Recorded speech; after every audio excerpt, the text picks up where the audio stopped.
From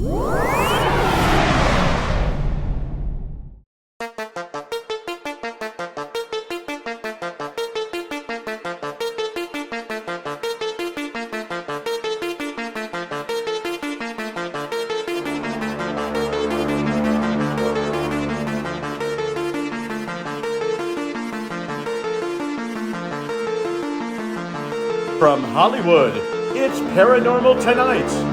I'm Mark Summers, and now, here's your host, Dan Harary. Dan Harary. I always love how my friend Mark Summers says my name at the top there. He's such a nice guy. He's a good friend of mine. Hello, everybody. Welcome back live from Hollywood. It's Paranormal Tonight. Technically, live from Beverly Hills. It's Paranormal Tonight, but I don't think there's much of a difference. Hope everyone's doing well. Can't believe we're almost at Halloween. We're talking about Thanksgiving and Christmas and New Year's already. Where did the year go? Wishing us all good luck through the elections. That could be something scary and something special both this year. I wish everyone well and all good things. My guest tonight is a dear friend of mine, and I've known her, I think, about 20 years. I'm going to have to ask her, but she and I met at a dry cleaners a few blocks from my house in Beverly Hills, I think 20 years ago. We fell in love at first sight, and we've been friends, good friends from the moment we met, haggling over a dry cleaning bill, I think it was. So I'm going to bring her in, and we'll do the show. Known for her, oh, there she is. Oh, okay. Well, you can bring her in now. All right, Erin, you have to sit tight. I have to read your bio. Hold on a second.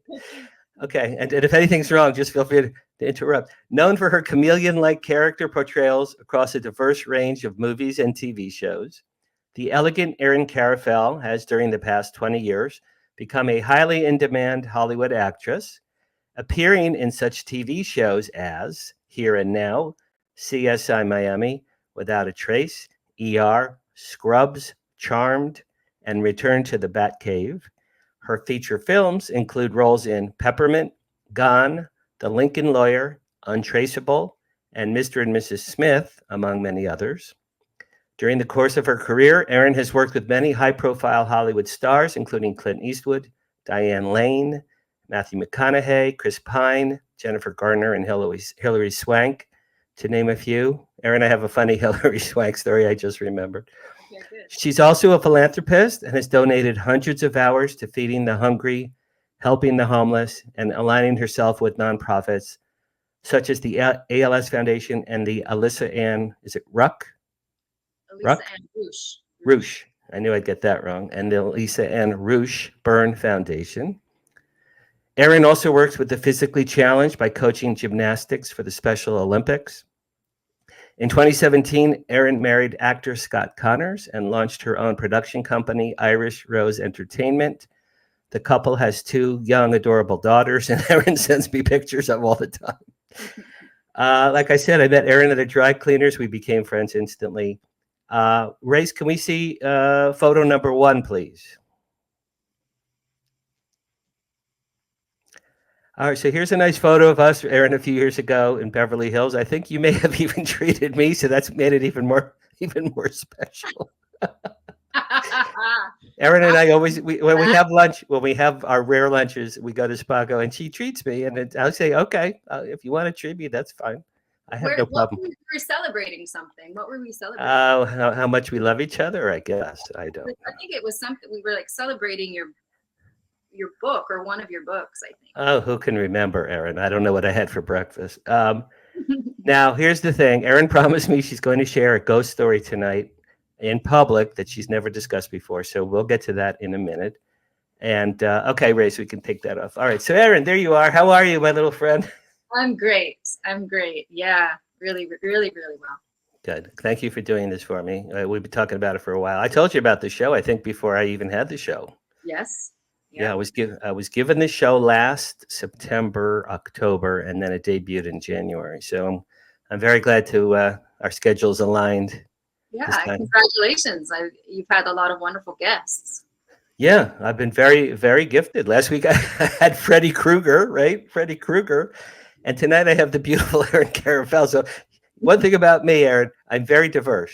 I appeal to a wide swath of people. You know what I mean? Yeah, great. Yeah. Great. I'm excited to be here. Thank you for having me. Sure. I'm glad you're here. So the first question I always ask everyone is just generically, whatever you want to say. Tell us a little bit about your childhood, where you're from originally, a little bit about what your parents did, and what were some of your interests when you were growing up as a kid? Okay. Well, I'm from Beaverton, Oregon, which is a suburb of Portland, Oregon. And I wasn't born there. I was born in Modesto, California. But then when I was 2, my dad got transferred with his company, and we moved to Beaverton, and that's where I grew up. And I stayed there until I graduated high school.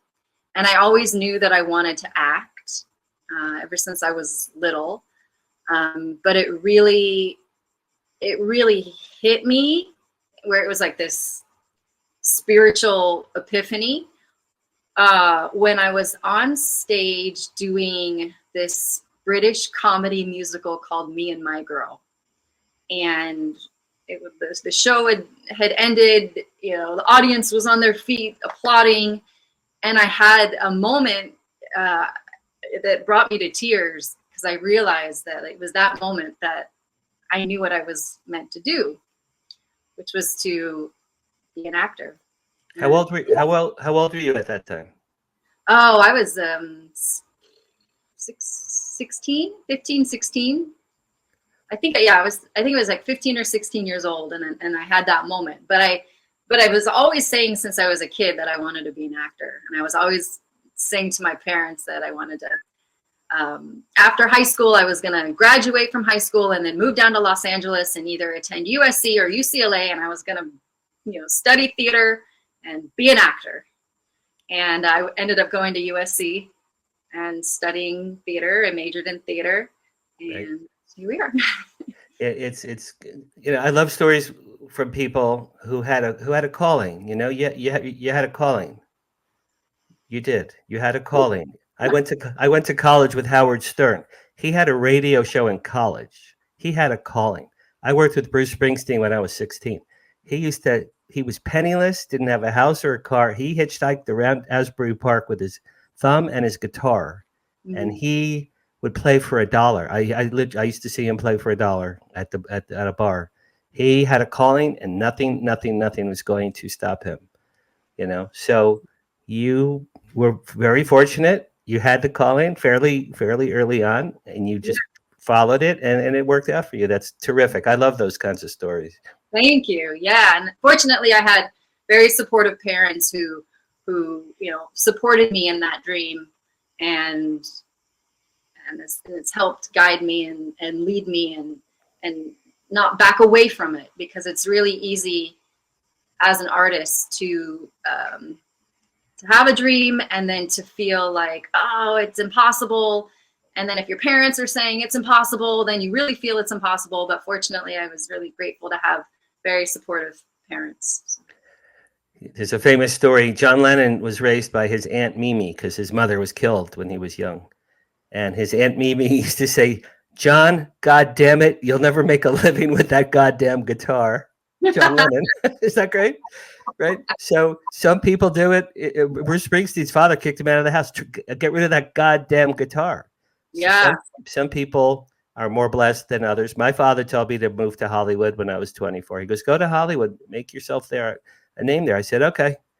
And then I did. So it's great to have supporting parents. Did you study acting like formally as a child? I studied dance and voice formally. And then when I was in junior high school, I was part of the thespian society, part of the drama club. So yes, I mean, if you want to call like junior high and high school training formal. No, sure. Of course. Yeah, of course. Dancing since I was 3, and so being used to this, I was used to the stage and felt comfortable on the stage. Actually, sometimes I didn't feel comfortable on the stage. I remember one time I was in tap class, and I was just probably maybe 4 or 5 years old, and we were doing this little line. Imagine me as like a 5-year-old with little tap shoes on, and we were holding the waist of the little girl in front of us, and we were doing like this little snake around the room to music. And then I just remember like feeling so shy that I just ran to my mom's arms and, crying because I don't know. In that moment, I just didn't want to be seen. And it was embarrassing. And I just remember that distinctly. So I wasn't always comfortable with it. Did you ever have severe stage fright? Like throwing up or forgetting your lines or, just overwhelming stage fright in a live performance ever? Yes. Well, let me tell you this. You're a good company. Barbara Streisand, Carly Simon, and John Lennon used to throw up before big concerts. So you're in good company. Yeah, it does something to your nervous system for sure. Yeah. I never threw up, but you definitely, at least for me, I'll speak for myself. There's a, physical sensation that happens. And you just have to make friends with it. I've learned to make friends with it and not back off of that, and knowing that that's actually a good thing. And I had an acting teacher once tell me that your nerves are your talent looking for an avenue. And ever since he said that, I was like, oh, okay. So these nerves, this thing that I have going on in my body, it's just my talent. It's wanting to express itself somehow. So once I just was okay with that, then I'm like, I didn't have to make it wrong. I was like, okay. That's I love that line. I really do. I did stand-up comedy in LA from 1999 to 2002 because I had a sixth grade teacher, Erin, teacher from hell, and she always made people do an oral report, book report, or whatever, history report in front of the class. And when I was up there, stand up straight, you're slouching, you're mumbling, I can't hear you, talk to the back of the room, smile. She'd just be like, cursing every kid that went up. I had a fear of public speaking my whole life. Come on, this darn teacher from sixth grade. So when I was an adult, I said, I'm going to overcome it and do the hardest thing there is, which is stand-up comedy. So I did stand-up comedy at the Improv, at the Ice House, and it's before I met you, and the Comedy Store many times. And when I was on the stage in the moment, I was fine, Erin. But waiting for them, and next is Dan Harary, waiting for that to call my name. I'm in the bathroom I'm dry heaving. I'm dry heaving. Oh wow! And it never went away for 3 years. I never could get past that. It was horrible. Wow. But good for you, really taking that and and turning it around and facing that, because I think it takes courage to do that. I would say in the many things that in my 68 years, that is one of the most scariest, really, the scariest moments. And there are times when you stand up comic, it's you and your audience and your material. And there were times, Erin, I was so nervous I would blank out and literally just forget my material. And then it's like, oh my God, you don't know what you're doing. When you get off the stage, you're a joke, you're horrible. And the other is, don't worry, just relax. It's going to come back. Yeah. It always came back. So anyway, I don't want to talk about me. I want to talk about you. All right, Race, can we see slide number 2, please? We have some cute slides of you. All right, so Erin, first of all, look at that outfit, man. You look so hot in that outfit. Thank you. All right, so I have to let me do my little thing here. You've worked with a lot of famous people, and you've appeared in a lot of TV shows and movies. I want to run through some of these photos. This is Return to the Batcave. You look just stunning. What year was this movie? I believe that was 2001 or 2002, something like that. And was that fun? Did they let you keep that costume for Halloween? Oh man, I wish. But the wardrobe was actually exact to the 1960s wardrobe that they would wear in the show. So they had, all the same patterns and everything. Of course, they fit mine to my body. But I should have put in my contract to keep that costume because people ask me about that costume, and I wish I had it, but I unfortunately don't. That's maybe one of the all-time great costumes. I think I did ask, but they wouldn't let me keep it because they said they were going to put it, that the studio wanted it because they were going to put it into a museum. So I said, okay, but I really want it because it might be in the Hollywood Museum on Vine. Have you ever been to that one? I think actually think it is there. Is it? It used to be It used to be the Max Factor makeup building. Now it's a Hollywood museum. And I think it's there. Do you know the name Yvonne Craig? She was the original Batgirl. Oh, of course. Yeah. Actually, I read her book before, I like to dive into research when working. And so I read her book. I think it was called From Ballet to the Batcave and Beyond. Oh, wow. That's great. I never heard that. I have to read that. And I watched all the episodes. I went to the in Beverly Hills, the television museum. That you could go in there and you could watch all the old episodes of the shows. And this was before, this was early 2000s, so it was before all the archive stuff online. But I spent hours and days just watching any footage that I could to try to emulate her movement, the kicks that she did, the pointed toes when she kicked. So it was a lot of fun. Now you look terrific. Now this guy who was Robin, he looks a lot like Burt Ward, and I'm going to have Burt Ward on my show in February. I just signed him. Now here's the thing: I was 10 when Batman came on TV. I was 10, and me and my little friends, and there was the Monkees too, which changed my life because I started playing the drums because the Monkees. But Batman and Robin, Erin, when I was 10, that was like profound. That was like, these guys, that's Batman. I mean, that was really Batman and Robin. That they were the real thing. Yeah. And my friends and I, we had the bubblegum cards, and at recess we used to play. We were Batman and Robin fighting the Penguin and the Joker. I mean, so they were in that movie. Burt Ward and Adam West. They had cameras in that movie. Did you get to meet them? Yeah.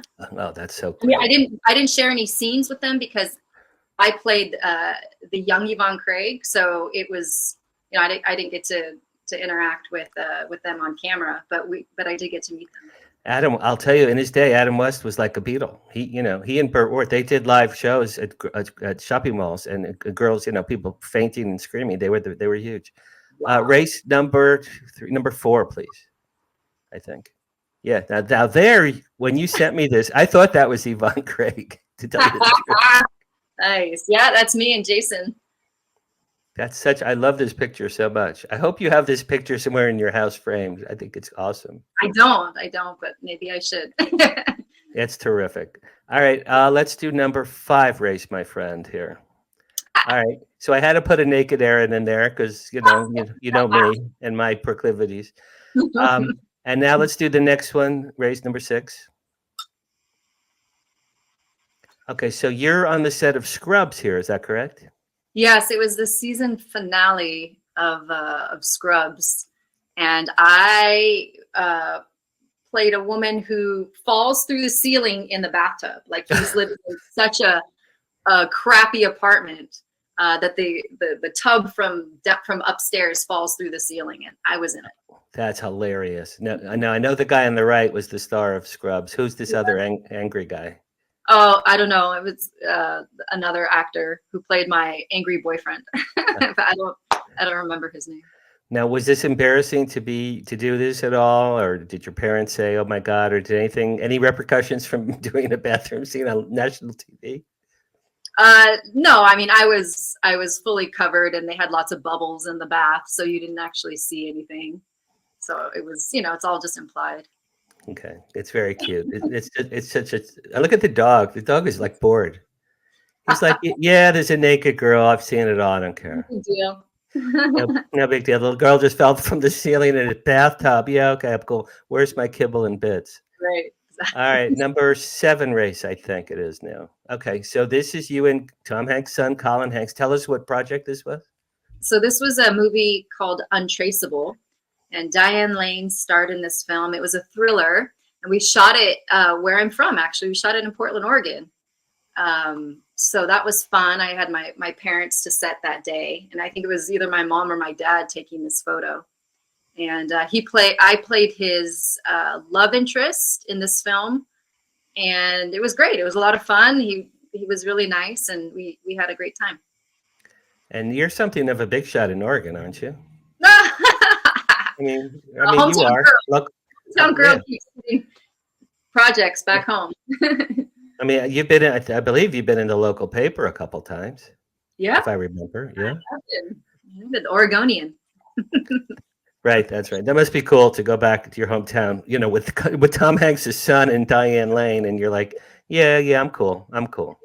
No, it was great. It's always fun to work and to meet your fellow peers and make movie magic. And your parents must be like, yeah, our daughter said she was going to do it, went to Hollywood, and she did. Yeah. I remember. I think it was that weekend or a weekend after that. Like I was in the Oregonian, and my mom brought it to the local mall. She was showing like the cosmetic ladies, like, Right. Look at my daughter, and then they were like, "Oh my gosh!" and can I get a picture with you? And I was like, "Sure." Yeah. And your mother wasn't even Jewish. No, she's just a proud mom. My mother's in a wheelchair. My son wrote a book. I've seen it to her 99-year-old. You gotta read my son's book. She gives all her 107-year-old friends my books. And then I saw them last week. It was her 90th birthday. Danny, I loved your books. Happy birthday. Terrific. Thank you very much. All right. You have a question. How was your experience on Charmed? My experience on Charmed. I was in about 6 different episodes of Charmed, and I'd have to say,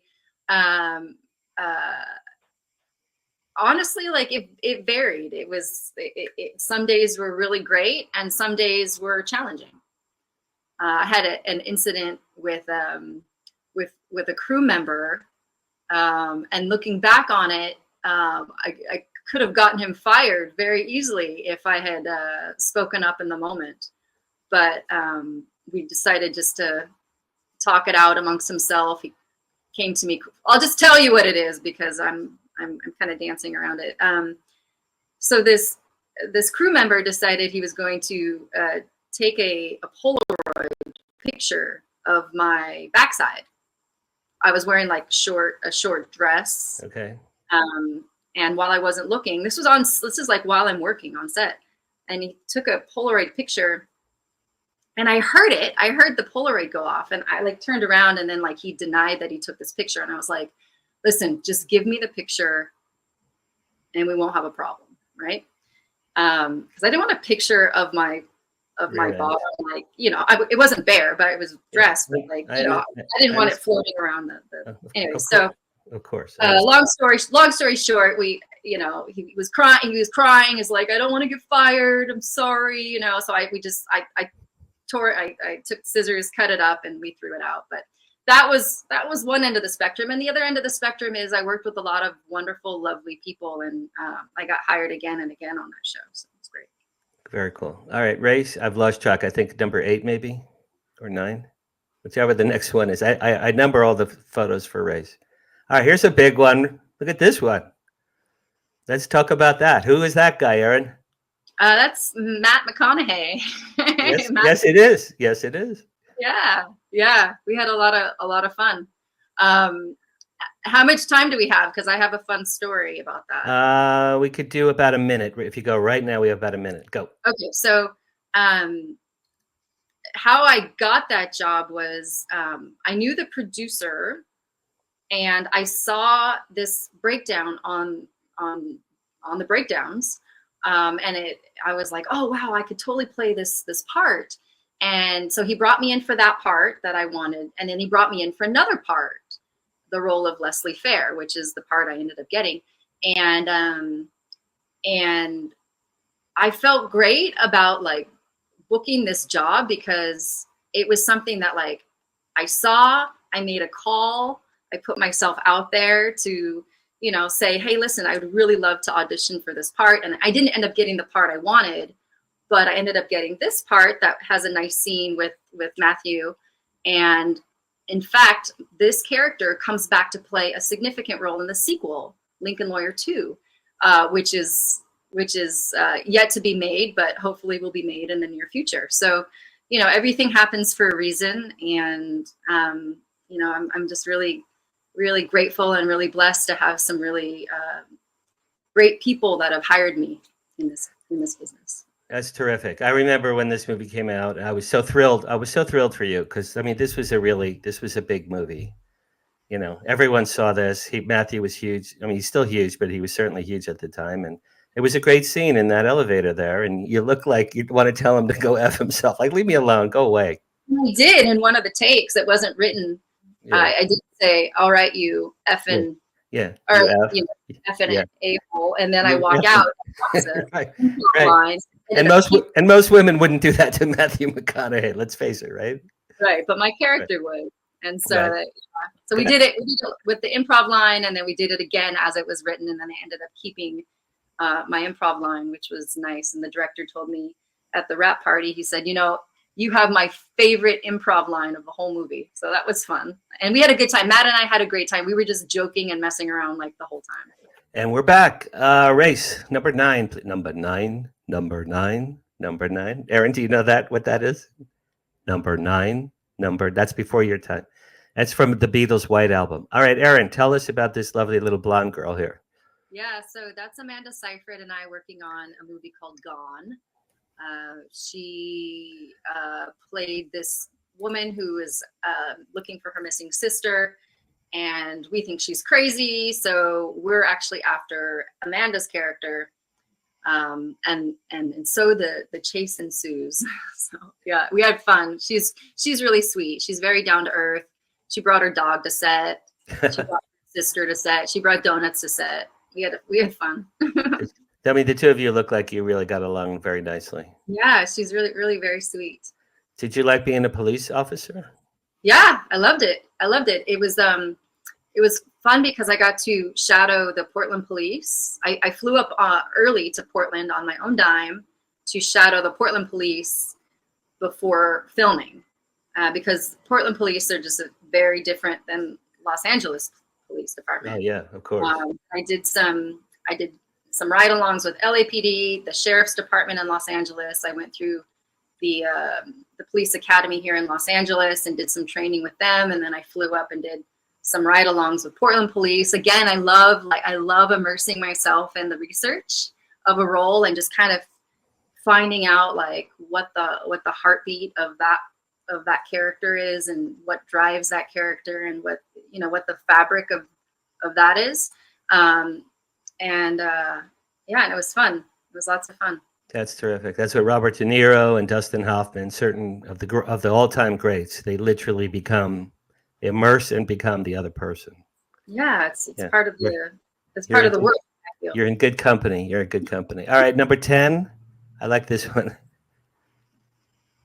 All right, so that's Chris Pine. He looks like he's about 12 and a half, maybe 13. This is before he's famous, I think, right? Yeah, this was early. This was 2001, CSI Miami. And I guest starred on that. Opposite him, I played his girlfriend, who he ends up murdering.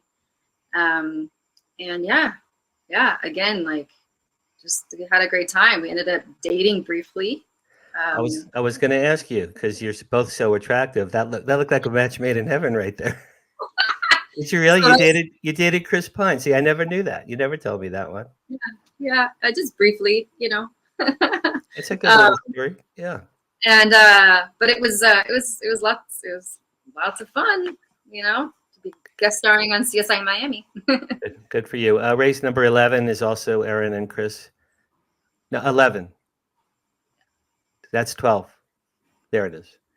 Yeah. I highlighted. Yeah. So that one looks, when I saw this, Erin, I'm like, I wonder if she dated this guy in real life. That looks pretty intimate right there.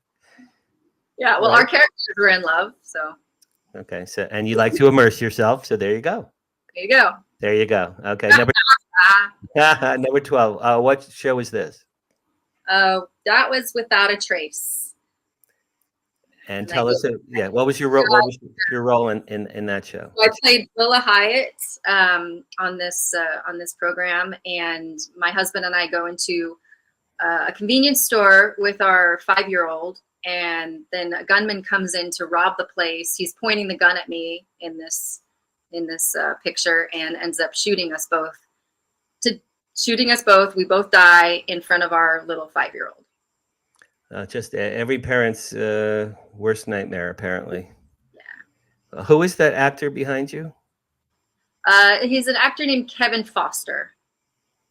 Yeah, and actually him and I worked together a couple times. We worked together on Buffy the Vampire Slayer and on this. Very nice guy. Yeah, you look like you're pretty shocked there. Yeah. Yeah, it's pretty awful. I got a bad vibe there. All right, now number 13. I think now you're dead now on this one. This is you. This is you dead. Tell us about you being dead. How long did it take to do the makeup there? Probably about 45 minutes to an hour. I mean, they're pretty well versed, the makeup department, in making somebody look dead. They're pretty good at what they do. So that's me and Sophia Milos, and she's examining my body. And it's interesting because like one of the producers came up to me in between the takes and said to me, "You're in rigor mortis." So I had to like use all my dance training, and this is where it came in handy, to stiffen my body so that when they lifted me up, like I was stiff as a board. So that was pretty cool. What is Sophia? Is she nice? Yeah. I didn't work with her a whole bunch, Well, you were dead mostly, I guess, right? Mostly, yeah. Had to have a good conversation with a cadaver. I would imagine. All right, number 14. I like this one. This is a fun picture. And that's what's his name from who quit Hill Street Blues way too early. Right, David. What's his name? What's his last? What the hell is his name? What the hell is his name? David something. He had a really good voice. He was the star of I believe it was Hill Street Blues season 1. Became huge, and then he pulled Carradine. What is it? Carradine. No, it's not. That's not David Carradine. What's his name? I don't know. Look up Hill Street Blues season 1. The guy that quit. Anyway, he was a huge star one season. Then he wanted a huge raise. They kicked him out, and he regretted it ever since. He pulled the Suzanne Summers from Three's Company. But that's a great picture, Erin. See, that would be a good Halloween photo for you to go out with. Right, yeah. You look pretty scary right there, quite frankly. Yeah, I do. I look really dead. You look dead. Are you going to take your little girls out to Halloween this year? Absolutely, every year. How old are they now? So my little one is 1, and my older daughter is 5. 5 and 1. Is the one old enough to go trick or treating? Oh yeah, we'll take her for sure. That's Put her in a little wagon. We have little pumpkin lights for the wagon, and we'll let her get out and walk to the door. Caruso, brother. Thank you, David Caruso. Thank you, Race, my brother. Yeah, David Caruso. That's him. Yeah. I remember I was in the morgue scene where I'm like on that steel table, and he just has this really resonant voice. And I think in between takes, I said, "You've got a great voice." And he said, "Thank you." He's like, "You're like the only person that has ever complimented me around here," or something. You could tell that there was some like history to what he was saying. Like he didn't like feel appreciated or something on set. And interesting. At least that was my take from what he said to me. And so I was like, "Oh, well, it's true," Yeah, no, he's a fantastic actor. He just did himself wrong. Whoever his business advisor was on Hill Street Blues, they didn't go right for him. Number 15, Race, my brother. 15. All right, what show is this? So this is Here and Now. It was a HBO series created by Alan Ball. Right. Alan Ball, who did True Blood and 6 Feet Under. Right. Yeah. So I recruited on this program. It starred Tim Robbins and Holly Hunter, and unfortunately, we only lasted a season. I thought it would have more legs, considering it was an Alan Ball series, but only lasted a season. And that is Raymond Lee, the actor who's over the shoulder, you see, and then he went on to do Quantum Leap. And my character is secretly in love with his character. So there you go. Drama ensues. Yeah, Alan Ball did 6 Feet Under, then he did True Blood, right? And he had a great record. And then this one, I remember it came and went pretty quickly. Yeah, but I'm sure he's got more in his pocket. That's terrific. That's a very nice photo of you. Number 16. Okay, that's Oh, you. That's you at the far left. Jennifer Garner's dying or something. Tell us what this is. so this is from a movie called Peppermint, and I played her ICU doctor, and that's a detective. His name's John. The actor's name's John, and yeah, and it's kind of a full circle moment because I stunt doubled Jennifer in Daredevil, Oh, and interesting. Okay. I quit doing stunts around 2008, 2009 Okay. because I wanted to I wanted to do the job of the person I was doubling, right? I was like, I want to act like I'm an actor. Like this, my training is acting. I wanted to act, but I got into stunts because I was a martial artist and I was getting hired a lot as a stunt person, which I'm really grateful for. All of the experience that I had as a stunt woman.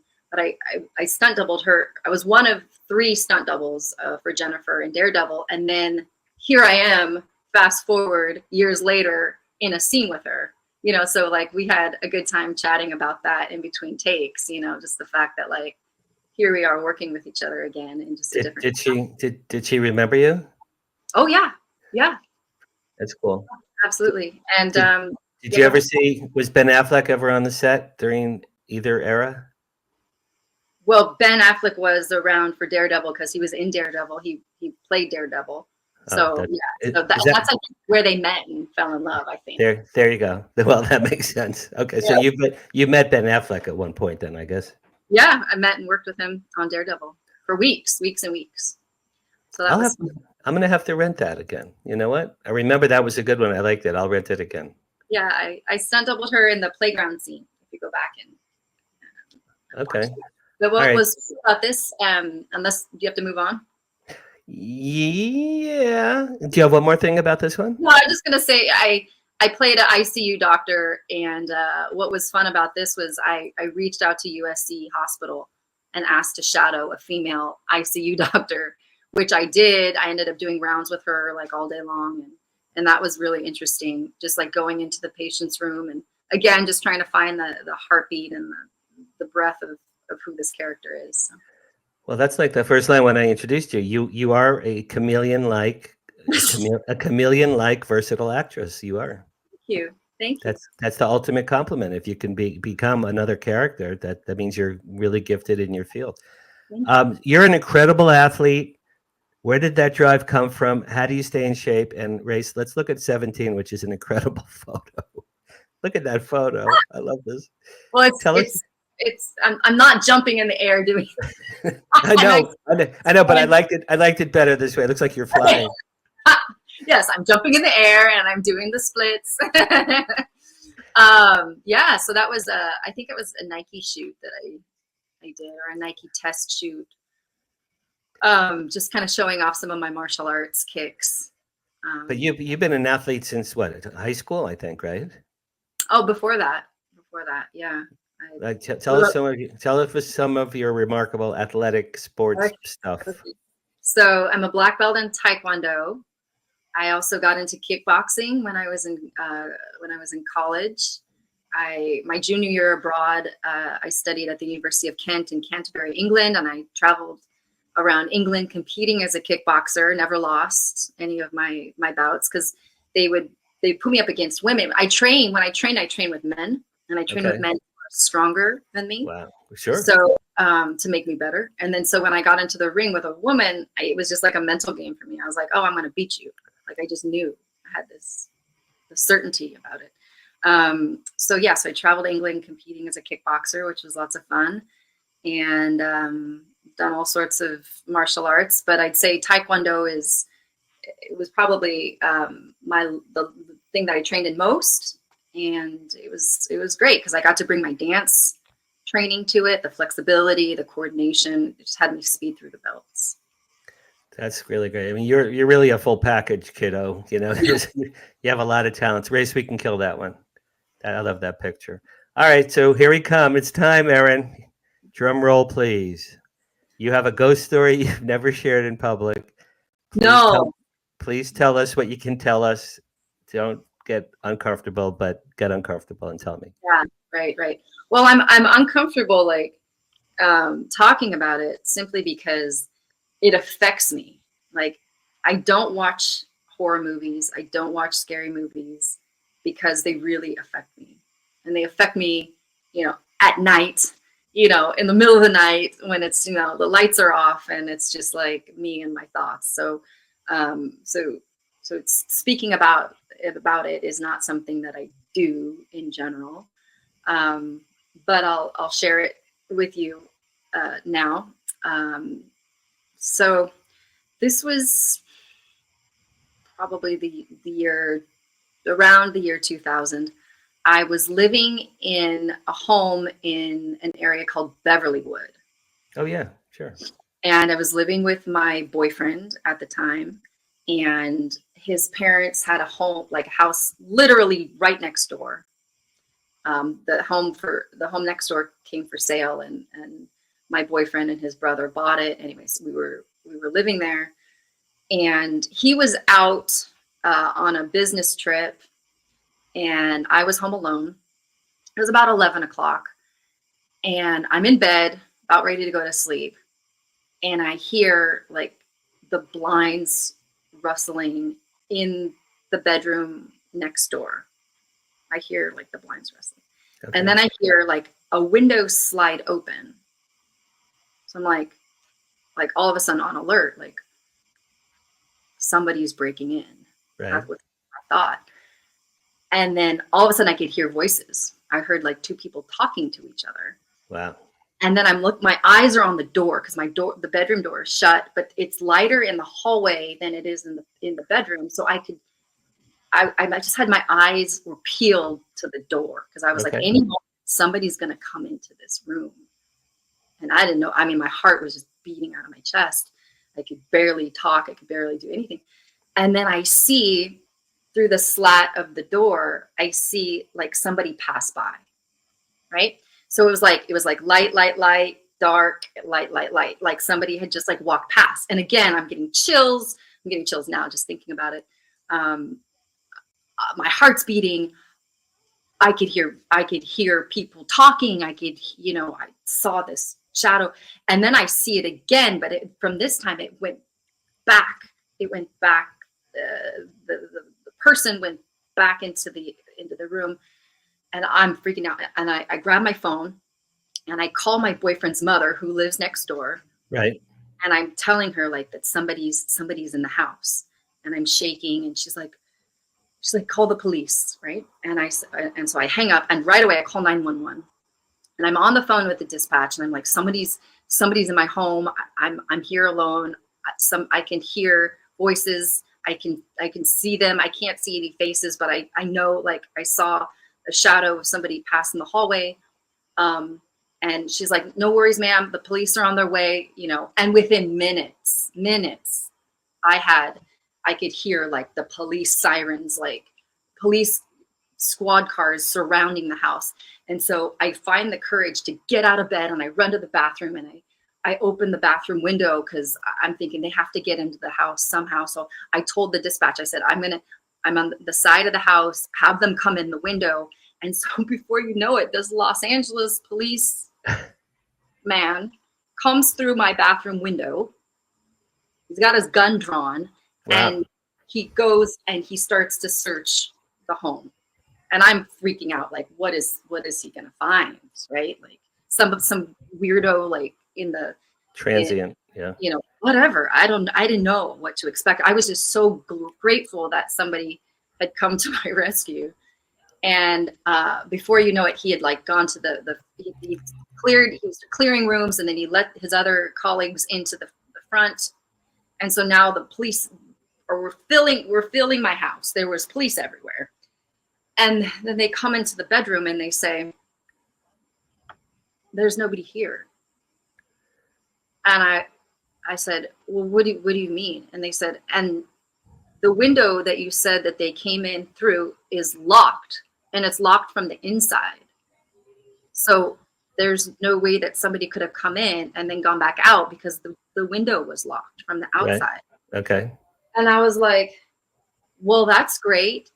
Either I'm crazy, and I said this to the policeman. I said, either I'm crazy or I have a ghost in my house. And either way, I'm not happy about this. That you said that to the police? And they were all just kind of like, shrugging their shoulders. Like, I don't know. Like, we didn't find anybody. I don't know. This girl's like crazy or something. But I know what I saw. And it was just so unexplainable to me. I was just like, ugh. And then a couple other things happened in that house. It had these big bay windows up at the front. This is another time, like maybe a few months later. These windows were open, and there was lights on, so I could, if I looked, and there were windows over here, so like if I looked over here, I could see the reflection. I saw this like black shadow. I was a man who had this hat on. It was like one of those Zorro type hats. Okay.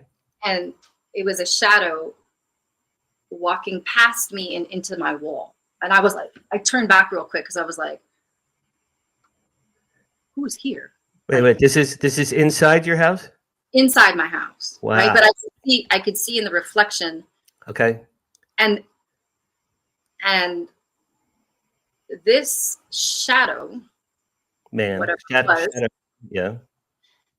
When I was a student at USC, I was living in an off-campus apartment, off-campus from the university, and that same shadow, like I was looking out the window, and I could see like the kitchen back in me because the kitchen was lit, and I was looking out, and what was out there was like, it was a long drop. It was like we were 2 stories, 3 stories up.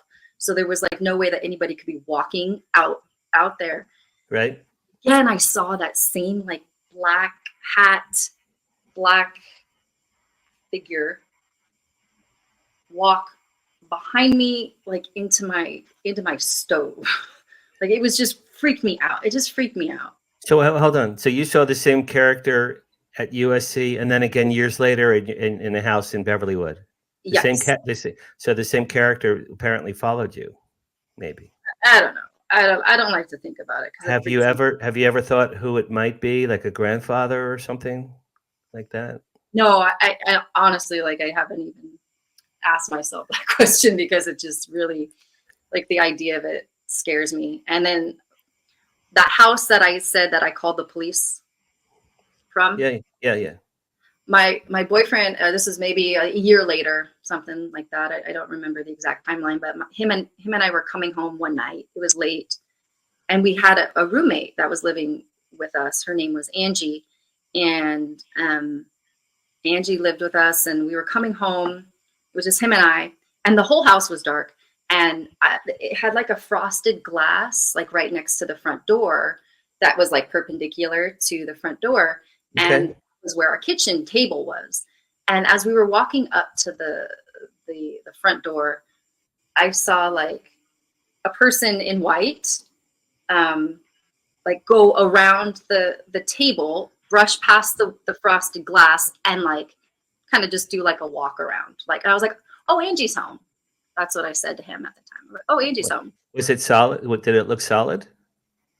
Well, it didn't, because it was a frosted glass. Oh, you couldn't tell. You couldn't tell. It was to me, it was Angie. I got Angie. you. Wow. So a person walked Wow. from around the table, and it was white.